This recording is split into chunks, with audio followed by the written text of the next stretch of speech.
Hello, good afternoon, good morning to some of you, good evening to some of you. Hello, everybody, and welcome to My Jewish Learning's Siyyum for Tractate Chagigah, which doubles as a Siyyum for Moed, for Seder Moed, for the whole order of the Talmud on festivals. It is so delightful to see you back with us today.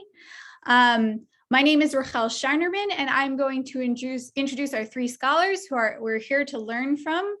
We're joined today by Rabbi Avi Strausberg, who's the Director of National Learning Initiatives at Hadar. Rabbi Strausberg, would you unmute yourself and wave? Hello, everyone. Hello.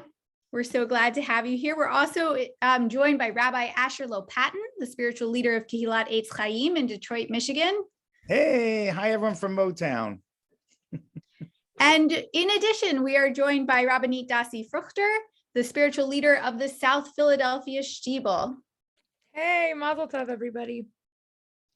We're so happy to have all three of them here, and we're so delighted to see so many familiar and new faces among all of you here to celebrate our completion of Tractate Chagigah. I was asked by email this morning why Chagigah is the last tractate in Seder Moed. We've been for about 2 years studying these tractates on holidays. We've done Passover, we've done Shabbat, we've done Sukkot, we've done Yom Kippur, we've done Purim, and now we've done Moed Katan, which is like the intermediate days of Passover and Sukkot.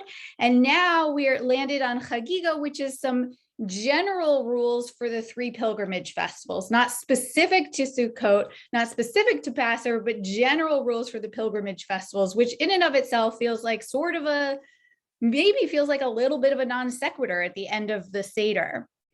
And the really simple answer to that question is that the Talmud is organizes tractates by length.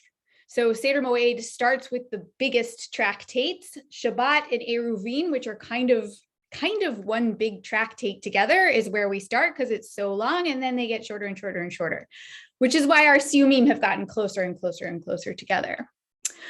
But that's sort of the technical reason, but I think we can all agree this was a really interesting tractate full of a lot of really rich material. It started with this midrash that when you go to the temple 3 times a year, you go so that God can see Israel. But then there's also this idea, if you repoint the text, that Israel gets to see God, to see and be seen. This encounter with God is a theme that runs throughout the tractate. And in the middle of it, we actually talk about what happens when you get too close to God. When you see God, look at God too closely, can actually be pretty dangerous. So there's a lot of really interesting, deep stuff going on in this tractate, which I think makes it a really interesting and fun way to conclude our study of the holidays. As always, we'd love to hear from you. Tell us where you are from. Tell us what you loved in this tractate. Tell us what you found challenging. Tell us if you have questions you want to discuss, things the tractate brought up for you, themes. We will try to get to some of those over the course of our discussion.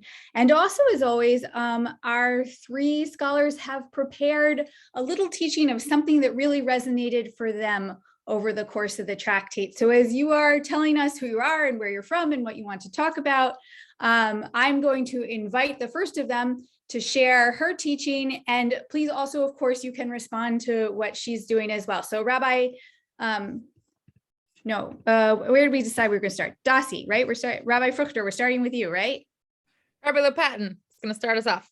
Rabbi Lopatin. Ooh, Rabbi Lopatin, sorry. Okay, whatever. I'm good. I'm excited. And look, Chagigah also, it means celebration. So we're celebrating the end of this tractate, the life cycle, not really the life cycle, but the timetable of Judaism. So I wanted to, so much of this is about of the Masechets, of the sacrifices and elevation and God and even towards the end about Tuma, Tahara, purity and impurity.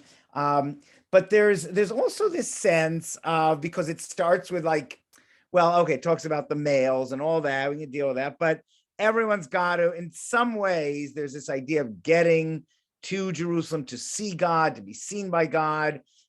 It's a little bit of also a tractate of Amcha, of that we're all in this. It's not just for the priests, it's for the people. It's not just for the people, the elites, it's for everybody. And so there are a couple of Mishnayot towards the end on 25b and 26a that I really are just so neat, because they really remind us that we can always look for perfection amongst people. We can look for perfection even in the system, but we're not always going to get it, and we have to deal with it. So towards the bottom of 25b, when it talks about mina modi'im v'lifnim nemanin al klei cheres, so it talks about trying to bring pottery into Jerusalem, and just as now we're figuring Europe's going to have to figure out how to get oil and gas to Europe without relying on Russia. Likewise, they need to, they didn't independently produce pottery in Jerusalem. So how are we going to get it to Jerusalem? So they have to get it from the surrounding areas. And the problem with pottery is it can become tameh, it can become impure if it's not touched by someone who's very careful. The rabbis didn't trust a lot of people to make sure that things are pure. But what are you going to do? We got to get ceramic, we got to get the pottery in. So they sort of made a blanket statement that, and Rashi says, Modi'im Shem Krach Rachok Yerushalayim Tetvav Mil. It was like 15 miles from Jerusalem. So they said, okay, look, anything that's within 15 miles, we're going to trust. We don't care, we just have to do it. And Rashi even says that we could lo ligzor alem she'ein gozim zero at tzibur she'ein rov at tzibur chom lamoba. Sorry, in English, you don't put a decree upon the community, the tzibur, which the community cannot withstand. So the rabbis understood that as much as we want to be perfect and make sure everything's pure and all that, we got to compromise and we got to make it work. Actually reminds me, not to be political at all, but that America, if it wants to cut off imports of gas from and oil from Russia, is talking to Venezuela, it's talking to Iran, it's talking to everybody. These are kind of unsavory people, but when you got to get gas and oil somewhere, you got to go to everybody. So that's political. But here it's the same kind of thing the rabbis are saying, that really we have to make this system work. But the broader point of it is that it goes back to the Amcha, to the people. Even the next Mishnah on 26 talks about thieves and tax collectors, that we don't like them, but ne'emanim lomar lo naganu. They are trustworthy to say, we came into your house to take your money, whether it's because the government, these are the tax collectors from the Roman government, we don't like them, whether it's to take your money or it's a thief that came in to take but we still trust these people to say that we did not, no, we didn't touch the pottery, we didn't defile any of your stuff. So it's just really a fascinating view of that. There could be some unsavory characters. There could be some, a mixed multitude of people. And the rabbis understood that they're part of our people, the thieves, the tax collectors, the people, all the folks that live within 15 miles of Jerusalem. We're all in this together in a sense. And we have to work out a system where we can trust each other, at least for some things, that not defiling the ceramics. So I just thought this was almost like a charming, I guess it's a little bit of like almost comedy. I don't know if the rabbis would see it as a joke, but it's sort of this idea of a smile, that there's kind of a love for all the people, and the system needs to make it work. And it's something that we have to ourselves look at. It's interesting. I had this question sometimes. Let's say someone is kosher and goes to someone who's not Sabbath observant, not observant at all. Can they trust the kashrut of that person, that they're going to keep kosher? Or if someone is, let's say, a Baal Tshuva in their parents' house, their parents are not religious at all, but their parents are keeping a kosher home for their child. Can you trust it? And the rabbis, Rav Moshe Feinstein, and I guess Rabbi Aaron Soloveitchik, they all come up with ways of, yes, this ne'emanu, we can trust people to do this kind of thing. And we have to, for the system to work, we just have to do it. Even if you don't like it, even if you want to be a big elitist, it's not going to work. And the rabbis tell us that. So that was, I just found such a charming part of Masechet Chagigah. Oh, you're muted. I muted myself. Sorry. Thank you so much, Rabbi Lopatin. We have lots of good comments and questions pouring in. I wanted to highlight one from Michael Margolin, who gives this sum up of the tractate. He writes, I loved the very beginning and the very end of Chagigah. At the beginning, we see and are seen. At the end, even those of us who fall short of perfect observance are as filled with mitzvot as a pomegranate is filled with seeds. He writes, what a wonderful, inclusive, and forgiving way to end a Seder that has been all about observance. Which I think dovetails nicely with a lot of what you are saying. Rabbi Fruchter, I'm going to pass the microphone to you, and then we will jump into a few more of these questions. Wonderful. Thank you so much, Rabbi Lopatin. What a great Masechta. I found really unexpected. Like every daf kind of unfolded into something I wasn't exactly expecting based on the beginning of the tractate. And I love the way that previous comment was really just tying it all together in a beautiful way. Thank you for that. Also striking, in addition to the pomegranate, we learned just yesterday on yesterday's daf that all of the Jewish people actually are trusted on the regalim, right? We all kind of attain this special status when we come together. But here's what I wanted to teach about and talk about. If you're following along, there was a discussion in the beginning of the second chapter about the permitted amount of people in a class about a particular topic. Do you recall this? So the Mishnah at the beginning of the second chapter of Chagigah presents the different types of topics that may be presented in groups of different numbers of people. And I found this to be a really meta thing to study about as we learn Daf Yomi. Currently, the four of us are sitting in a room of 173 others, right? So really interesting to consider what it means that certain topics are off limits. On Daf Yod Beis on 12, there was a discussion about being of a certain age before even addressing certain topics. My question for you before I go into the teaching is, has anything that we've learned in the Daf Yomi cycle so far seemed too far out of reach for you? Like, have you come across anything in the Daf so far where you were like, oh, I kind of wish I had this background before I entered this, or this theological sensitivity before I entered this? And I thought it was a really cool reflective moment in the Gemara to think about whether or not we're really ready for all of the Torah that we learn. I don't always feel ready. But here's the piece that I found really interesting. The question of the number of students in classes. Oh my gosh, I lost the place here. Just one moment. All right, so why is it that you have to learn or you're not allowed to expound upon the laws of forbidden unions, sexual things, sexual immorality, prohibitions in a class of 3 students? Why not? My taima, svarahu. It's logic. It's simply logic. Because when 2 students sit before their teacher, here's what happens. Chad shakil, vitari bahade rabbe. One converses back and forth with the teacher while talking about a specific point. And what does the other one do? They listen to the conversation that the teacher and student are having. And therefore they can correct, they can think, they can really process properly. But when there are 3 students or 173 students, what happens? Chad shakil, one is talking with the teacher, vitari bahade rabbe, right? When the other 2 are actually talking to each other, right? More than 3 students. So what I thought was so interesting about this is like, it's Zoom chat, right? That's exactly what's happening, is there's an active conversation going on with the teacher, often if you're learning on Zoom. And then there's a sub conversation going on in the chat.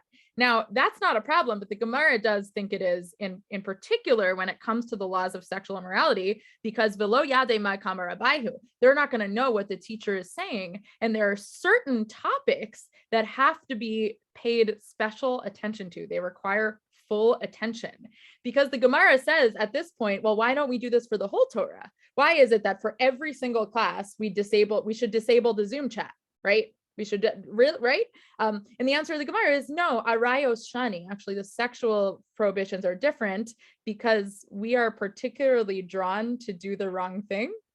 We're particularly tempted to do the wrong thing in that context. And therefore we should just be like particularly focused in that regard. So I guess what I wanted to present here is that Chagigah gives us an opportunity to take a step back and think about how we approach our different kinds of Torah learning differently. Is there a moment in the Gemara that you're learning the daf where you feel like, oh, this actually feels more sacred or more whimsical or more maybe not chat right now? Like, is there like a moment that actually feels different in the daf than other moments that feel a little more comical or a little lighter, that require or it actually helps to have some banter around it? And this entire middle part of the Masechta, which talked about the Masem Merkava, right, this like wild theological issues and questions, really reminds us that not all Torah learning is created equal. The question of Ihachi kol Torah nami, then why don't we address all the Torah that way? The answer is because we are supposed to really differentiate with the type of learning and the tone of our learning. It also keeps it interesting. Okay, stop here. Awesome. Thank you both. Thank you so much. We're gonna turn now to some questions we are getting in the chat because we are having a really a couple of really interesting side conversations going there, and I wanted to bring them to the whole group. Okay, so I have 3 topics that are repeating themselves in the chat, and we'll try and hit them all. The first is all this purity stuff, which came as a bit of a surprise to some folks or a bit overwhelming to some folks. So I've got a couple questions in that vein. The second is the discussions of the Am Haaretz, and particularly a Kohen, a priest that is an Am Haaretz. What the heck is going on there? And the third is people want to talk more about the 4 who entered the parties and what is going on there. So let's just take let's take a few minutes to address some of these topics one by one. We're going to start with the purity one. Yes, so Tova says MJL should do a better job explaining that. Thank you, Tova. I actually have just commissioned an introduction to purity and impurity piece I hope to get up on our website too. And I think it's going to be a really helpful way of sorting through a very, very complicated topic.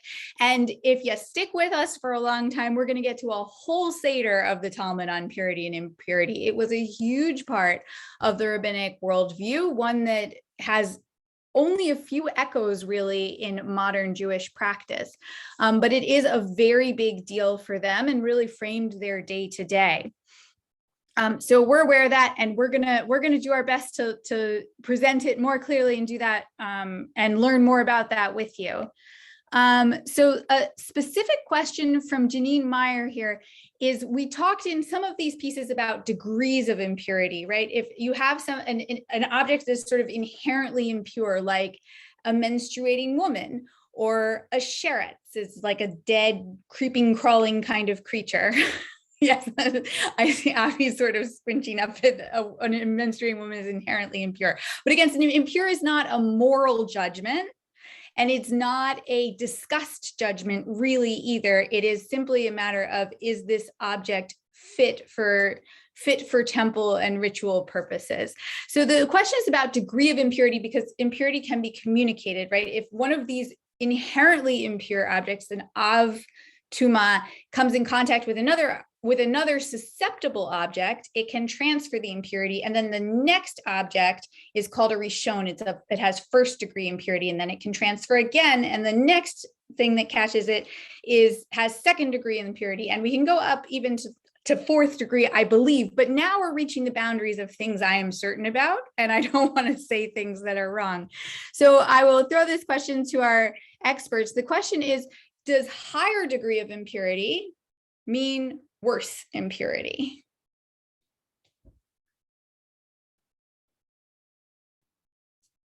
Well, someone want to take that? Yeah, Dasi, you're Rabbi Fruchter, you're Rabbanit Fruchter, you're muted right now. Oh, sure. So it's so interesting because the whole world of Tuma and Tara, ritual purity and impurity, is not something we actually know at all. I mean, the way that I imagine it, it helps me when I learn about these subjects in the Gemara. I imagine actually like a special green glow or something that like hops from object to object. And it's a glow because it's not something I quite understand. It's this glow that means I can't enter the temple or I have to be particularly careful. And it's really just a special level of awareness of the spiritual that, you know, other cultures actually have. I'm not an expert, can't speak of them, but that's the way that I relate to it. Is it's like, how am I going to be hyper aware of my surroundings? Because I'm a chaver, I'm someone who is ultimately like thinking about the spiritual in a greater way than the people around me, which means, by the way, that an am haaretz, someone who's not careful about this, is not a fool. It's not an idiot. It's just someone who's not occupying themselves in the ivory tower of ritual purity and impurity.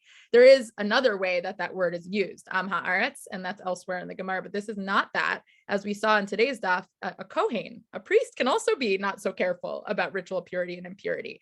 So to me, it's more of like am I a person that's kind of like a super elitist in the realm of purity and impurity? I don't know if that helps. Rabbi Lopatin, what were you going to say? Just more on a technical level, it's sometimes the lower levels of tuma, of impurity, are rabbinic. Sometimes it takes a liquid to bring out that, to transfer it if it's on a lower level of tuma. So it's kind of like, I guess it's whether you have a bad cold or the flu or COVID, on levels of, you know, how careful people will be. And, you know, it's interesting, of course, that the one area where really very much is practice is family purity. But it's also practiced on for men, for when they have a discharge. They're really not supposed to people do it, but they're not supposed to pray without at least, I don't know, taking a shower or going to mikvah. And I'll get one other area where it's interesting is if, I don't want to get too political, I'm sorry, if you go up to the Temple Mount, and many do, then you have to make sure you go to a man or a woman goes to a mikvah the night before. And I remember we had a delegation from our synagogue years ago, and the mikvah lady was giving the women a hard time for going to the mikvah because they weren't married, but they need to go to the mikvah to go to the Temple Mount, but they couldn't give that answer because it was too political. So it does come up a little bit, but mainly it really, I think that the different levels are how, as it were, infectious it is or transmissible it is, and whether it just applies to more it's so sensitive, how sensitive it is. Like if it's a sensitive area, then the lower levels apply. Just like, for instance, netilat yadayim, when we wash our hands before eating bread, that is sort of a lower level impurity, but we practice it because we're about to eat bread. So it's sort of just what the context is means that how sensitive it will be, if that's helpful. Thank you both. Yes. I think that those metaphors do help a little bit. This idea of a green glow I like, because it's not, it doesn't carry too much, it makes it very foreign. It's not like germs, and it's not like dirt, and it's not, it just is. And we want to kind of keep the green glow out of the temple and out of contact with certain sacred things. And it does also help us understand why some things can contract impurity in certain circumstances and not in others. There's all sorts of concerns about how it's communicated and how susceptible the receiving object is and how communicative the giving object is, right? All these things can determine whether the impurity transfers. Okay, we will have more discussions like this, I'm quite sure. But I like how this also dovetails with another conversation, and Rabbanit, Fruchter, you started to talk about this too in the conversation, which is the Am Haaretz and how the Am Haaretz is presented in this tractate. In a previous tractate, I want to say it was midway through Pesachim, but I'm not 100% sure about that. We saw a really vitriolic page about the Am Haaretz. It's like sort of this awful, terrible, thuggish, brutish ignorant kind of individual. And in this tractate, the word is really used, as Rabbanit Fruchter said, to describe somebody who is less careful about purity, which you could imagine, especially for people living far from the temple, might not be the most terrible thing. And then it turns out that there were Kohanim, there were priests who were Amei Haaretz. So can somebody speak a little more about how that works and what's going on here with that?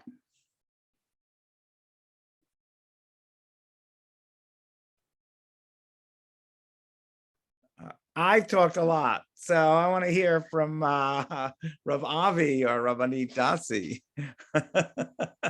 We're going to make Rav Avi work in a few minutes anyway. Well, what I will jump in and say, I saw someone wrote in the chat, and honestly, I have this question myself. So if one of you know the answer, please tell me. I do wonder myself about how one makes the transition from Am Haaretz and Chaver. I just love that. I also myself am sort of really called to these category shifts of what does it mean to be a chaver and how can you move between. But I loved what Rabbanit Dasi was saying about sort of part of what it means to be a chaver in this context with regard to purity and impurity is about how sort of consumed are you about thinking of the world of purity and impurity all the time. And I was really pulled by the dapim in this Masechet that was talking about kavanah as it relates to purity and impurity, your intention and focus. That it could be not that you actually touched or didn't touch something that was pure and impure, but actually just that your kavanah strayed for a moment, that you had a momentary lapse of focus, and that in itself is enough to make you in a state of impure because you don't know what happened in that moment. And sort of going back to what Rabbanit Dasi was saying, the idea of what it means to be a chaver in this context is how it, know before whom you stand all the time. How much am I successful in having all of my actions at all times be 100% on God, on purity, on thinking about the task of hand, or am I a human being? And sometimes I have these momentary lapses, and those lapses might put me for a moment in the category of tamei, but I can always get myself back. So thinking about the way that kavanah relates to these categories. Yes, thank you for reminding us of those texts as well, because you would think that I think we have all these physical models in mind for purity, that we have these physical metaphors in our head, and like the green glow or the illness communicated or the dirt or whatever metaphor you're using. And then to be reminded that actually it's not just a physically mechanical thing, but there's this, our minds and our bodies are connected. And when it comes to impurity, what's going on in your brain matters also, not just what's going on physically in the world. Both of those things have an effect on purity and impurity. There's a discussion here also about, now that we've invoked the Am Haaretz and the Chaver, there's a discussion about whether certain characters, certain rabbis we know well, have jumped categories. Did Rabbi Akiva start his life as an Am Haaretz? Did Reish Lakish, who is known for being a brigand, which is not a word I get to use so often, did he start his life as an Am Haaretz and then become, I guess, Chaverim? Is that fair to say? Yeah, there's a story about Rabbi Akiva. He says that he would have when he was an Am Haaretz, he would have bitten the leg of a chaver, like that. There was real antagonism at that between the two. And in some ways, I wonder whether the focus over the last, 1,000 or 2,000 years on Torah study has been able to bridge that. And things like My Jewish Learning, Daf Yomi, has really been able to create a bridge that we can all, share chavruta or chaverut. We can all become chaverim in a much easier way of trying to get rid of that terrible tension between different classes of people. Nice. Okay. And while we evoked Rabbi Akiva, let's also talk about the most famous story in this tractate, which we've gotten a few questions about as well. So I'm going to ask Ben, my colleague in the background here, who makes everything run so smoothly, Ben Harris, can you pull up Lynn with an E for us? Because she says, The story of the Pardes was hard to understand, and I'd love to hear it from you, what you're thinking about that story. Maybe we can talk about it for a few minutes.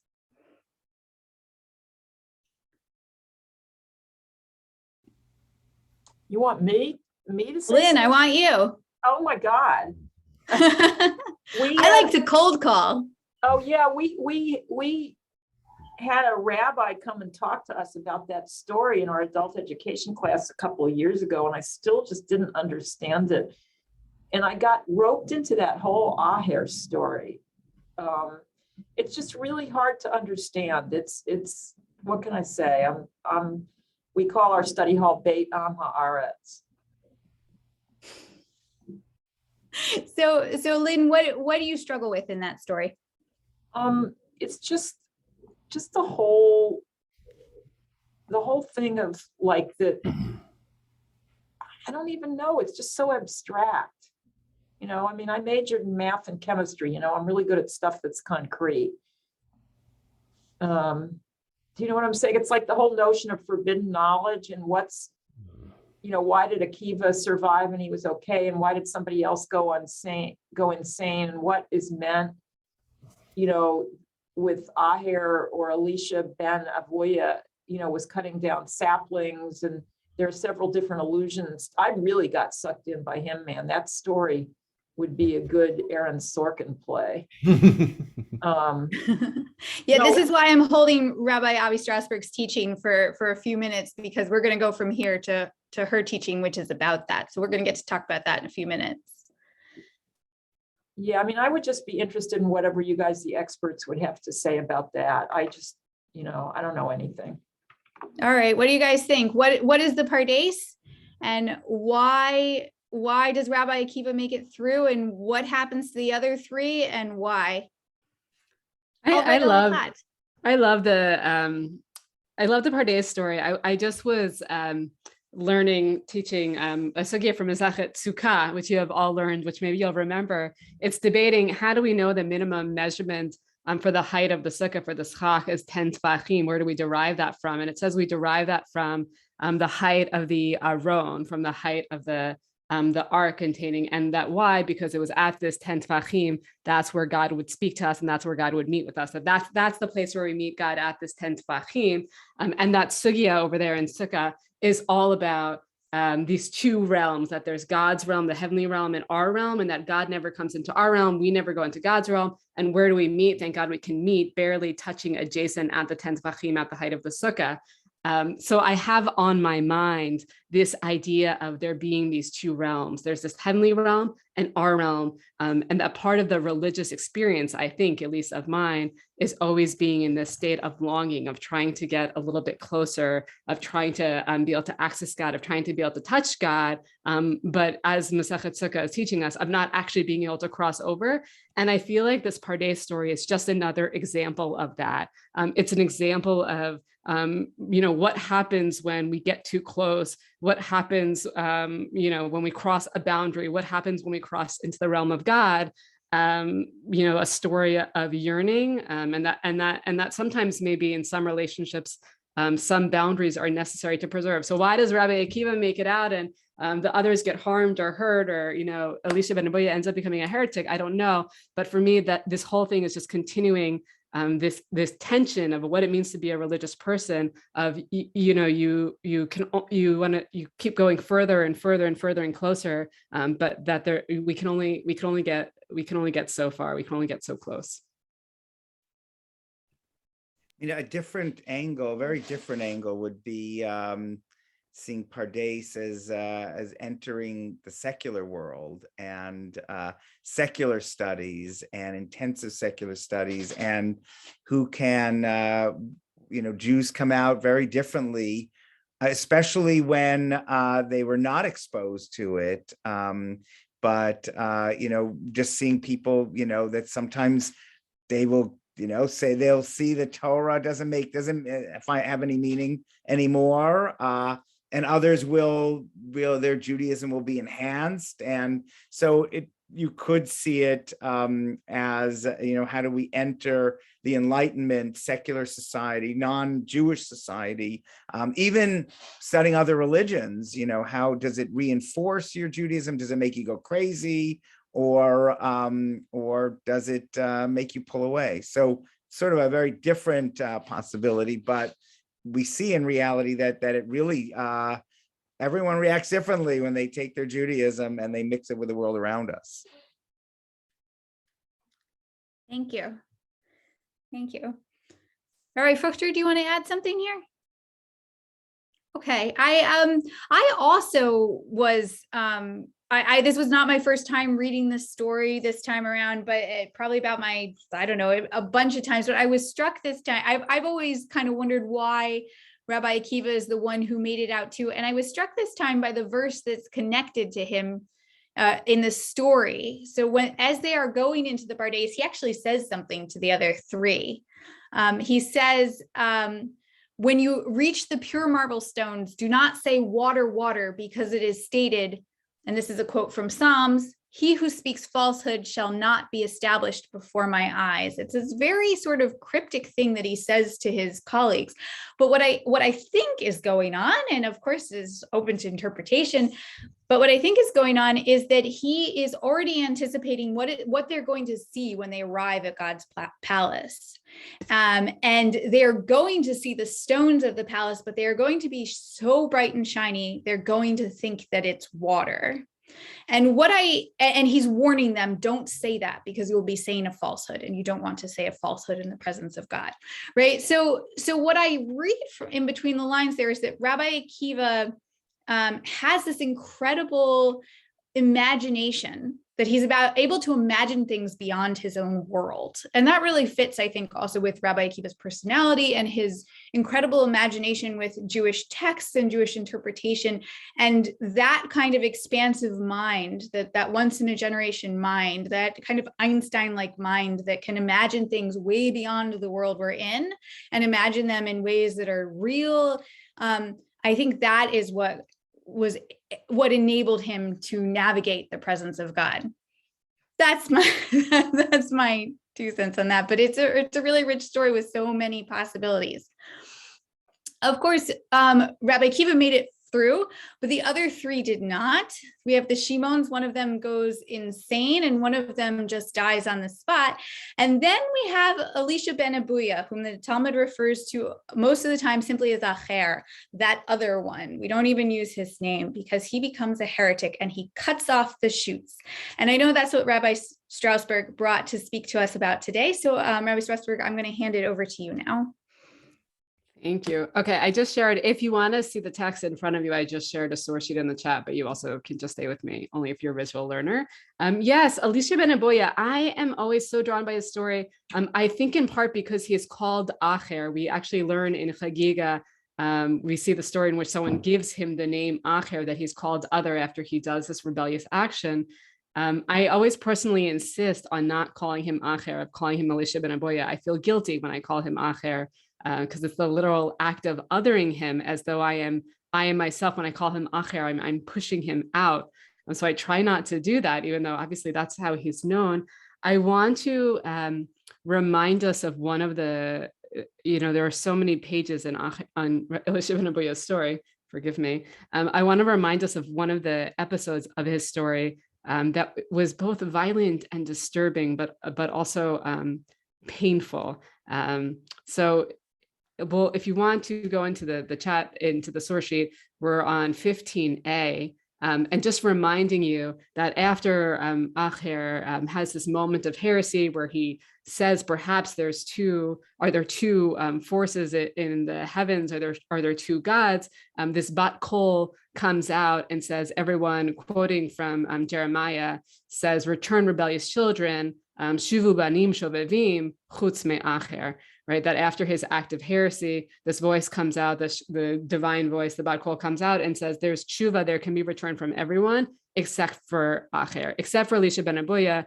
For whatever story you believe of his heresy, there's no hope for him, there's no coming back. And I just want to sit for a moment with the pain of what that must have been like for Elisha ben Abuya, to be so here, going back to being so close, but so far, to be so close, to be sort of still in the world, to be still in relationship with Rabbi Meir. And yet I feel like in those dapim, story after story, the line you keep hearing in his own mouth is, except for me, except for me. Everyone can return except for me. For me, there's no hope. Okay, so on that note, I'll remind you, there's that one story where Rabbi Meir, trying to encourage Elisha ben Aboya to return and to do tshuva, he drags him to a Beit Midrash, right? So what happens? Elisha ben Aboya says to a child, tell me the verse that you just learned today. And the child recites the following verse to him. The child says, there is no peace, said the Lord, concerning the wicked. And the idea is what happens is in this Gemara is that Rabbi Meir keeps dragging Elisha ben Aboya to Beit Midrash after Beit Midrash after Beit Midrash. Each time Elisha ben Aboya says to a random child, tell me whatever verse you happen to be learning. And each time the verse that the child says is a verse that feels as if it's a personal attack on Elisha ben Aboya. It's a verse about wickedness. It's a verse about no return. So this happens. I'll read you just a few more. He goes to another study hall. He says, tell me your verse.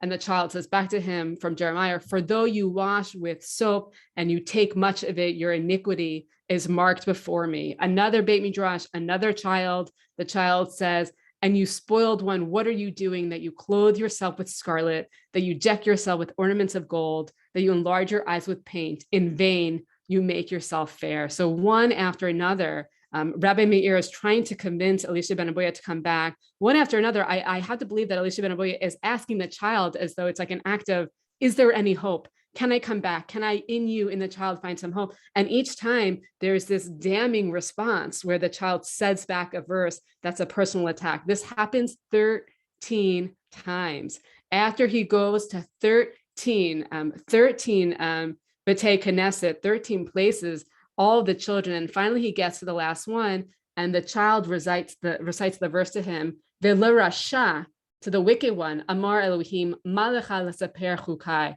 and to the wicked one, what purpose of it, what good is it that you should tell my laws, right? That there's, again, Elisha ben Aboya feels it as a personal attack as the wicked one, but the Gemara says that this particular child not only says this verse, but has a bit of a stutter. And so when this child says this verse, instead of saying Vela Rasha, what does Elisha ben Aboya hear? He hears Vela Elisha, hearing his own name as it, that it's a personal attack. And what does Elisha ben Aboya do when he hears this attack in the child's voice? The Gemara says, some say that he had a knife and he tore the child apart and sent him to 13 synagogues. And others say that he said, had I had a knife, I would have torn apart. Clearly a sort of traumatizing and violent end to this story. On one hand, you could just use this to further demonize Elisha ben Aboya. What a horrible person it's so horrible to even say that he takes a knife and to do this to a child. To me, what I hear in this story is the extreme depths of his pain and his isolation and his loneliness, that even his friend Rabbi Meir, who is supposedly helping him, he's not helping him. He's dragging him to place to place to place to place. Elisha ben Aboya keeps having this flickering of hope. He keeps saying, tell me a verse, give me something, give me a little bit of hope. And the thing he gets back is, you are wicked, you are wicked, you are wicked. And for me, I feel like this is a story of what happens when people are pushed to their limits. What happens when people feel like there is no hope, when the world has given up on them, when the world has moved on. What are the kinds of horrible things that can come out? And just to sort of close the story, after Elisha ben Aboya dies, Rabbi Meir, we learn in the Gemara that he's neither judged for good or for bad. And Rabbi Meir says, oh, this is no good. His soul can't be in limbo like this. It's better that he be judged for his deeds. Better that he be judged, that he go to Gehinnom and that he get the proper judgment. And so Rabbi Meir prays that prayer. And sure enough, a smoke comes up from the grave of Elisha ben Aboya, that sure enough, thanks to Rabbi Meir, he is being judged, he is being damned.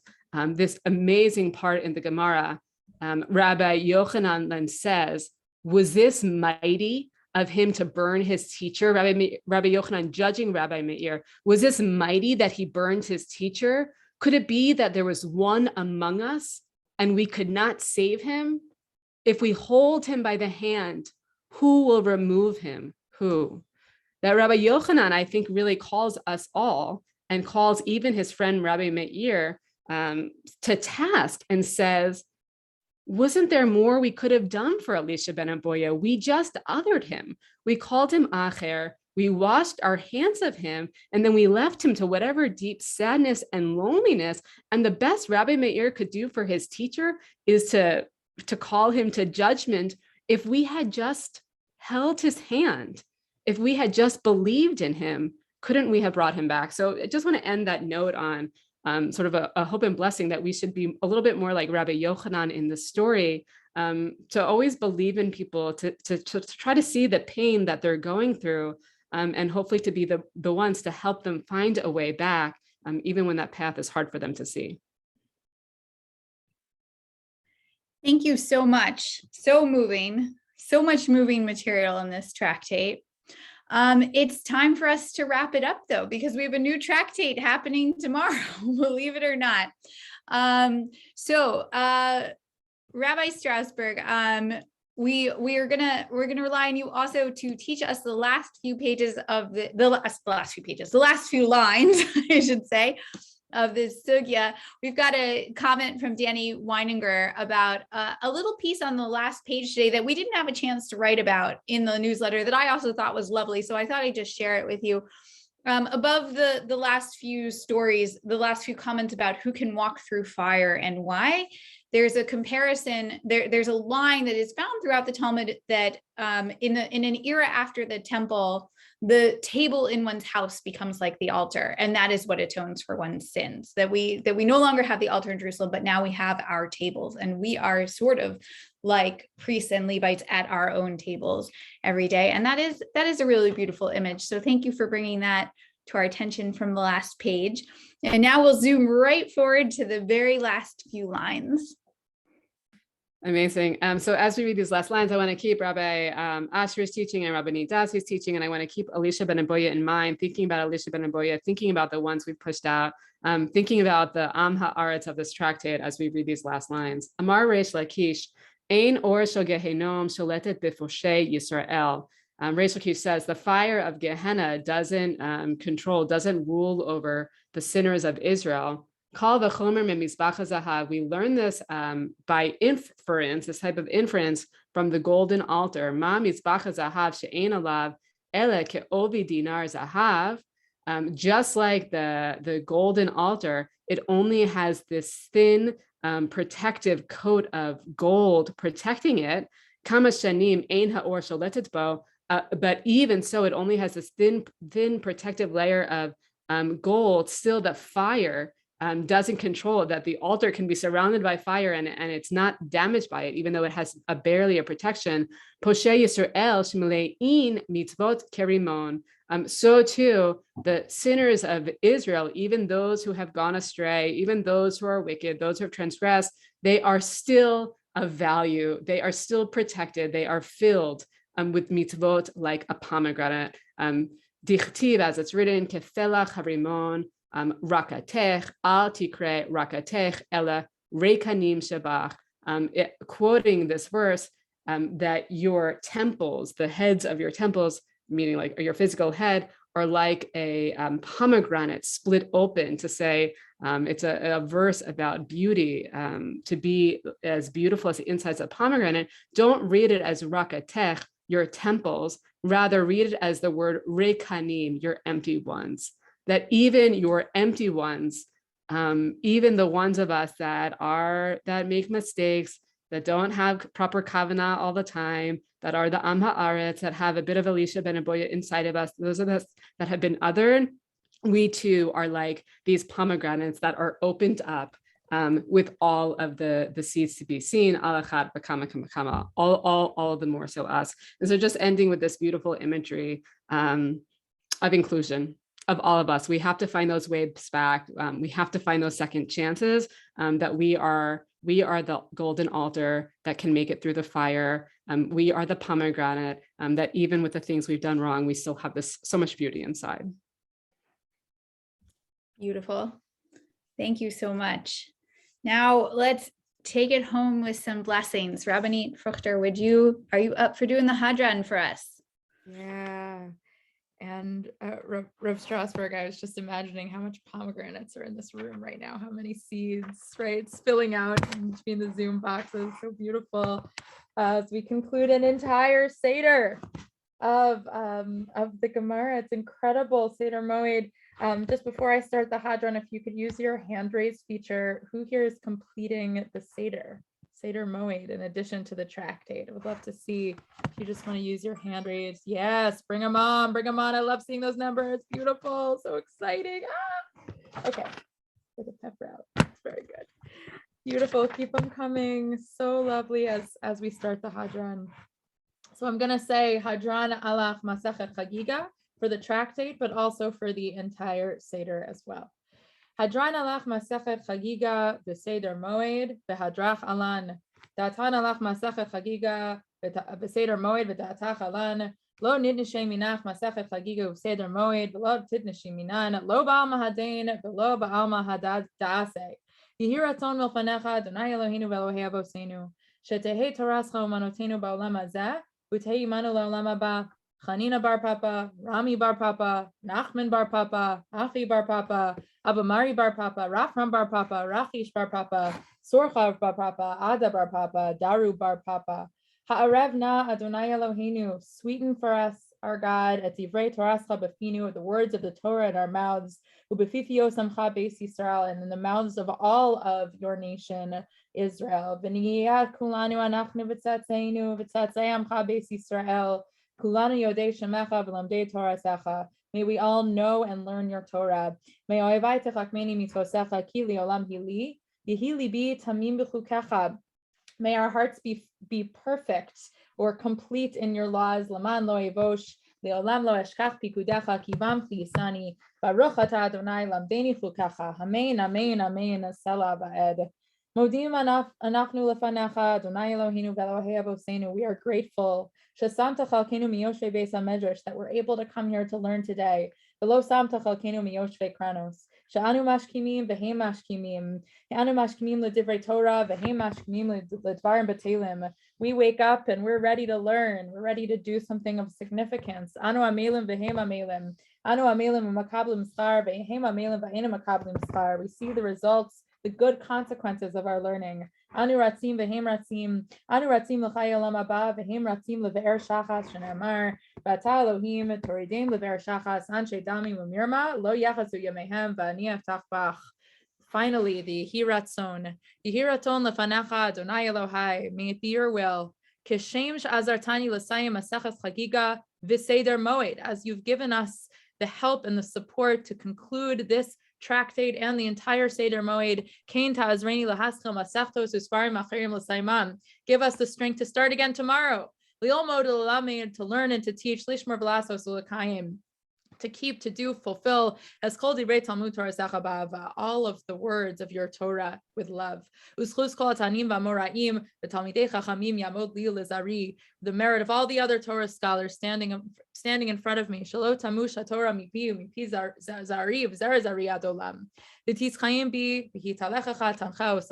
V'shachbcha tishmor alecha v'hakitzosa hi tesichacha ki v'yirbu yamecha v'yosifu lecha shnos chayim orach yamim b'minav v'smola osher v'chavod Adonai oz la'amo yitain Adonai yivarech es amo b'shalom.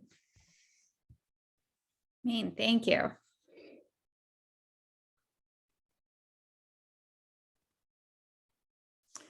Rabbi Lopatin, we can't hear you. Yes, please join in everyone in the Kaddish. As you know, this is the ability of like those 10 tvachim of bringing God into the world through the Torah. All of us are learning through growing the pomegranates. And, in this such a tough time for our world with a terrible war raging in Europe. We pray this Kaddish is filled with a hope for peace and the Messianic era. And it's all because of the Torah that we are striving to understand and make happen in this world.